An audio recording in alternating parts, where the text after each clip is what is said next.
ओम देवी प्रपन्नाति हरे प्रसीद प्रसीद मातर जगदोऽखिलस्य प्रसीद विश्वेश्वरि पाहि विश्वं त्वमेश्वरी देवी चराचरस्य शरणागत दीनार्थ परित्राण परायणे सर्वशार्ति हरे देवी नारायणी नमोस्तुते। नमस्कार, स्वागत है आपका तुला राशि वालों के लिए। हम आज बताने जा रहे हैं आचार्य वाणी के माध्यम से कि तुला राशि वालों की 6 तारीख बुधवार का अवसर, पंचमी तिथि, सौभाग्य पंचमी का सुंदर योग बन रहा है। धनु राशि में शुक्र प्रवेश कर रहे हैं इस दिन। ये परिवर्तन का योग आपकी राशि के दृष्टिकोण से महत्वपूर्ण दिखाई देता है। बड़े अच्छे से लाभ प्राप्ति के योग बन सकते हैं। नए संपर्क विशेष तौर पर बनने के योग दिखाई देते हैं आपके दृष्टिकोण से। कई क्षेत्रों में बहुत सारे नए मित्र बनते दिखाई देंगे और उनसे आपको लाभ प्राप्ति के योग बन सकते हैं। केवल शनि को ताकत प्राप्त करने का इंतजार करें। शनि महाराज जैसे ही मार्गी होंगे, ये शुक्र भी आपके लिए बहुत सुंदर योग बनाते दिखाई देंगे। इसका आपको ध्यान रखते हुए कार्य करना चाहिए। बहुत सुंदर योग रहेगा। एक बात और ध्यान रखें, सौभाग्य पंचमी है। इस दिन विशेष तौर पर सौभाग्यवती स्त्रियों का आशीर्वाद लेते हुए कार्य करने का प्रयास करना चाहिए और भगवान राम के सुंदर पूजन करने का प्रयास करना चाहिए। साथ वो सब प्रकार से आशीर्वाद मिलने के योग बन जाते हैं। और साथ साथ इस दिन विशेष तौर पर एक बात और ध्यान रखें कि 5 और 6 तारीख को ज्येष्ठा और मूल नक्षत्र का योग बन रहा है। जो जातक इन दिनों में जन्म लें 5 और 6 तारीख को, उनकी मूल शांति अवश्य करा लीजिएगा, नहीं तो बाद में जीवन में कई बार कष्ट होने के योग बन जाते हैं। 7 तारीख वीरवार का दिन, षष्ठी तिथि है और इस दिन छठ का महापर्व है। ग्रहकरण दृष्टिकोण से सूर्य को ताकत देने का अवसर है। देखिए, सूर्य आपकी राशि के स्वामी राशि में चल रहे हैं तुला राशि वालों में, और बड़े कमज़ोर अवस्था में है। और उसी को ठीक करने के लिए कार्तिक में हमारे ज्योतिष के समस्त आचार्यों ने बड़ा सुंदर योग बनाया। पुराण में बड़ी विशेष कथाएं डाल दी कि सूर्य की शक्ति कमज़ोर हो जाती है और सूर्य शौर्य के मालिक हैं, कीर्ति के मालिक हैं। जब सूर्य कमज़ोर हो जाते हैं तो कहा जाता है कि हमारे यहाँ कार्तिक के महीने में पूरे महीने जल्दी सूर्योदय से पहले स्नान करके सूर्य को जल देने की, नारायण की पूजा करने की व्यवस्था बनाई जाती है। वो इसीलिए की जाती है और इसी उत्सव को देखते हुए समाज बिहार क्षेत्र में वो सूर्य को ताकत देने के लिए सूर्य के 3 अर्घ व्यवस्था कर दी जाती है। छठ पर्व का आयोजन किया जाता है।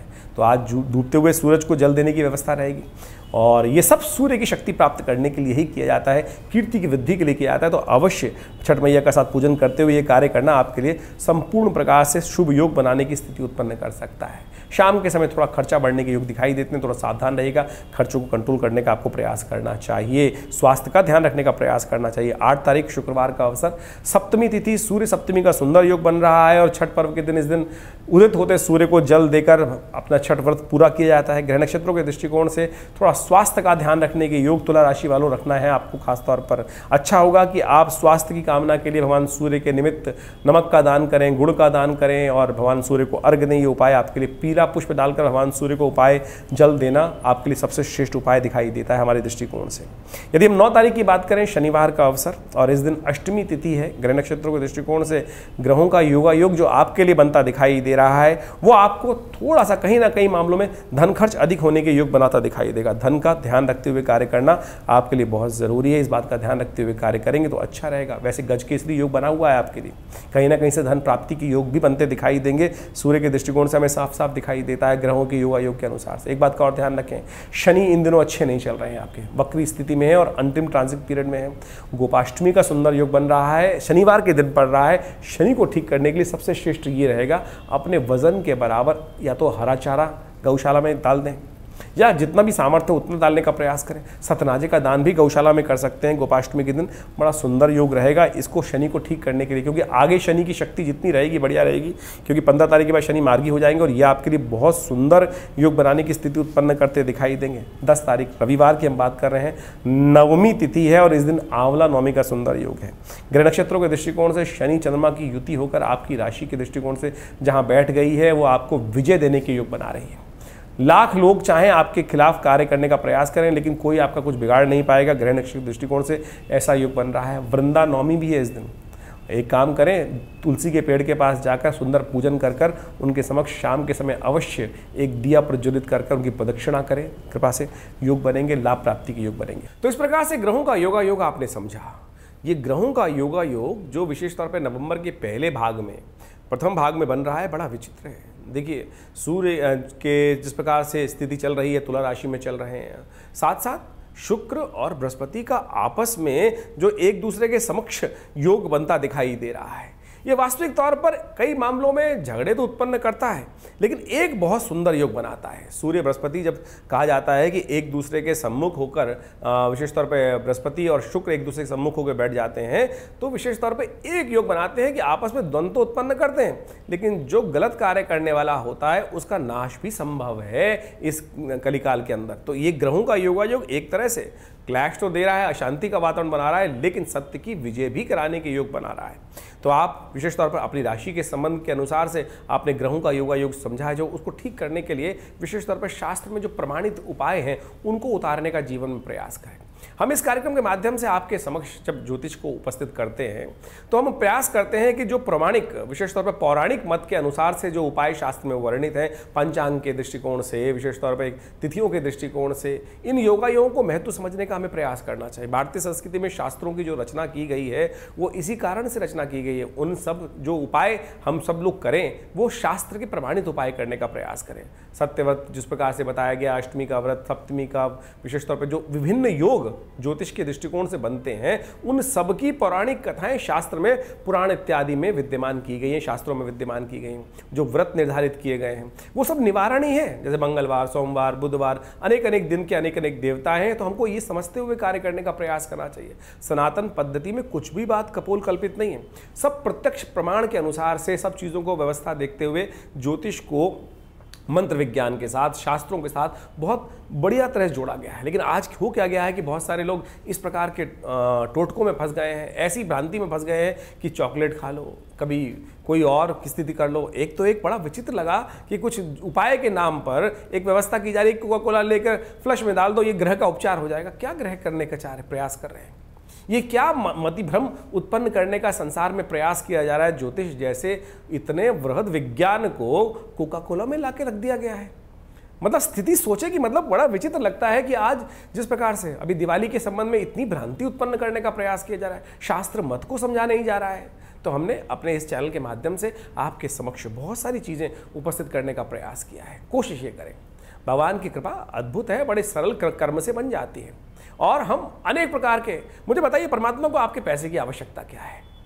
हम बड़ी विचित्र स्थिति बन जाते हैं कि इस प्रकार के उपायों को बड़े अननेसेसरी के खर्चे करने प्रयास कर देते हैं कि कुछ कोई नग पहना रहा है, कोई रुद्राक्ष पहना रहा है, कोई कुछ बेच रहा है, कोई कुछ बेच रहा है। हम ज्योतिष को वास्तविक तौर पे क्या बनाने का प्रयास किया जा रहा है? लाख लाख रुपए, 2-2 लाख रुपए, 5-5 लाख रुपए। एक तो ऐसा मुझे समझ में सुनने को मिला कि एक व्यक्ति ने, कोई रत्न था बहुत महंगे रूप में, 5-5 लाख रुपए के, 10-10 लाख रुपए के रत्न बेचे जा रहे हैं। और उसके बाद ज्योतिष का नाम का सहारा लिया जा रहा है। बिल्कुल रत्न काम करते हैं, बिल्कुल अच्छे काम करते हैं। कहा भी गया है कि रत्न यदि वास्तविक सत्य हो तो बहुत सुंदर रूप से कार्य कर देता है, लेकिन शास्त्र के अंदर उसके बहुत सारे ऑल्टरनेट बताए गए हैं। पुखराज पहनने की किसी की व्यवस्था नहीं है तो केवल हल्दी लगाकर, बृहस्पति का मंत्र जप कर ही आप उपाय कर सकते हैं। ये शास्त्र में प्रमाणित रास्ते बताए गए हैं कि नहीं बताए गए? तो हमको ये समझना चाहिए कि इन सब चीज़ों को समझें हम, तो उसके बाद कार्य करने का प्रयास करें। और एक बात और समझ लें, ज्योतिष के अंदर बहुत सारे हम व्यवसाय, विभिन्न व्यवसायों में काम करते हैं। कोई शेयर में काम कर रहा है, कोई विभिन्न चीज़ों में काम कर रहा है। जो इस पक्ष के अंदर विशेष तौर पे कार्तिक के महीने में योग बन रहा है कि पहले पक्ष जो कृष्ण पक्ष है उसके अंदर वो तिथि बढ़ी और फिर अगले पक्ष, कृष्ण पक्ष के शुक्ल पक्ष के अंदर वो तिथि घट गई। तो ये साफ साफ दिखाता है कि ये जो भयावह स्थिति है, बाजार का रुख भी बड़ा विचित्र हो सकता है और गोता लगा सकता है। तो आप कोशिश कीजिएगा इस सब संबंध में शांति के साथ कार्य करने का प्रयास करें। ये सब चीज़ें जो उपाय हम आपके समक्ष रखते हैं, चाहे मंत्र का उपाय बता रहे हैं या कोई चीज़ दान करने का उपाय बता रहे हैं, शास्त्र के अनुसार से प्रमाणित हम प्रयास करते हैं कि उन सब कथाओं का भी आपको मूल रूप से सिद्धांतिक तौर पर समझाने का प्रयास करें। अर्थ क्या है तुम समय समय पर आपके समक्ष उपस्थित रहते ही हैं। और एक बात और ध्यान रखिएगा, मंगल इन दिनों बड़ी विचित्र स्थिति में चल रहे हैं। मंगल का योग कर्क राशि में जो योग बन रहा है, नीच के होकर मंगल स्थित हो गए और काफ़ी लंबे समय तक ये मंगल योग बनाने वाले हैं। ऐसे में विश्व के दृष्टिकोण से तो ये भयावह स्थिति बनती है। कोई भी दुस्साहसपूर्ण कार्य बहुत सारे गलत लोग कर सकते हैं, गलत तरफ दिमाग चल सकता है, दुस्साहसपूर्ण कार्य हो सकता है। तो ऐसे में मंगल का लगातार आप उपाय करने का प्रयास करें।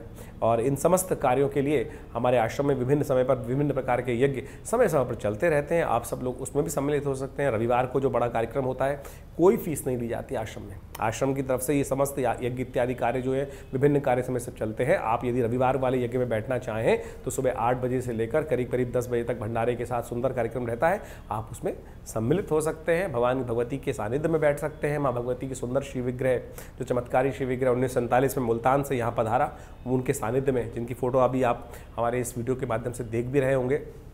तो ये भगवती का शिव विग्रह 1947 में 500 साल पुराना भगवती का शिव विग्रह है, जो आश्रम में प्रतिष्ठित है। उन्हीं के सानिध्य में विभिन्न प्रकार के कार्यक्रम, गौशाला इत्यादि, विभिन्न हॉस्पिटल के, जो विवेकानंद हॉस्पिटल है, योगा प्राकृतिक चिकित्सा आयुर्वेद का हॉस्पिटल है, वो कार्य कर रहा है। विभिन्न लोग जो विभिन्न पैनल्स पे हैं, भारत सरकार के, दिल्ली सरकार के, एनडीएमसी के, दिल्ली पुलिस के, विभिन्न सरकारी ऑर्गेनाइजेशंस हैं, वो भी आकर यहाँ पर अपना इलाज पैनल पे होने के कारण से कराते हैं। तो आप भी हमारे इस संस्थान से जुड़ें और संपूर्ण रूप से आध्यात्मिक कार्यों को हम आगे बढ़ाने का प्रयास कर रहे हैं। आशा करते हैं आप भी इसमें सुंदर रूप से जुड़कर लाभ लेंगे और विवेकानंद योगाश्रम के साथ जुड़े रहेंगे।